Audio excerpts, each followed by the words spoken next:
அஸ்ஸலாமு அலைக்கும் வரஹ்மத்துல்லாஹி வபரகாத்துஹு. ஜும்மாலானில் ஸலவாத்து. ஹஜ்ரத் அபூ ஹுரைரா ரலியல்லாஹு அன்ஹு அவர்கள் அன்னல் நபி ஸல்லல்லாஹு அலைஹி வஸல்லம் அவர்களின் அருள்வாக்கை அறிவிக்கின்றார்கள். என் மீது ஸலவாத்து கூறுவது சிராத்துல் முஸ்தகீமை கடக்கும்பொழுது ஒளியாக இருக்கும். மேலும் எவர் என் மீது ஜிம்மா நாளென்று 80 தடவை ஸலவாத்து சொல்வாரோ அவருடைய 80 ஆண்டுகளின் பாவங்கள் மன்னிக்கப்படும். அல்ஹம்துலில்லாஹ். அல்லமா சகாவி ரஹ்மத்துல்லாஹி அவர்கள்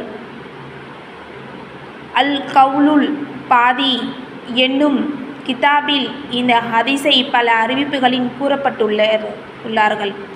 ஹஜ்ரத் அபூ ஹுரைரா ரலியல்லாஹு அவர்கள் அறிவிக்கப்பட்ட மற்றொரு ஹதீஸில், எந்த மனிதர் ஜிம்மா நாள் அசருடைய தொழுகைக்கு பின் தொழுத இடத்தை விட்டு எழுந்திருக்கும் முன் அல்லாஹும்ம ஸல்லி அலா முஹம்மதின் நபியில் உமி வ அலா இலைஹி வஸலீம் தஸ்லீமா என்ற ஸலவாத்தை 80 தடவை ஓதுவாரோ அவருடைய 80 வருட பாவங்கள் மன்னிக்கப்படுகின்றன.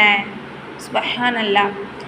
80 வருட வணக்கத்துக்கின் நன்மைகள் எழுதப்படுகின்றன என அறிவிக்கப்பட்டுள்ளது. அன்னல் நபி ஸல்லல்லாஹு அலைஹி வஸல்லம் அவர்களின் பொன்மொழியை இமாம் தாருதுனி ரஹ்மத்துல் அவர்களின் ரிவாயத் செய்கிறார்கள்.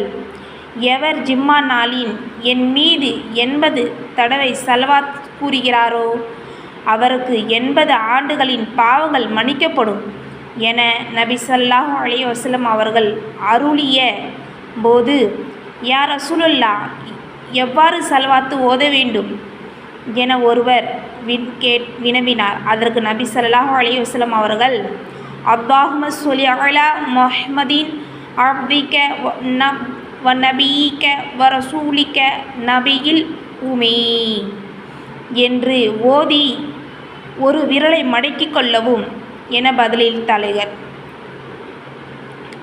விரலை மடக்கிக் கொள்ளவும் என்பதின் கருத்து விரலால் எண்ணிக்கையை கணக்கிடுக என்பதாகும்.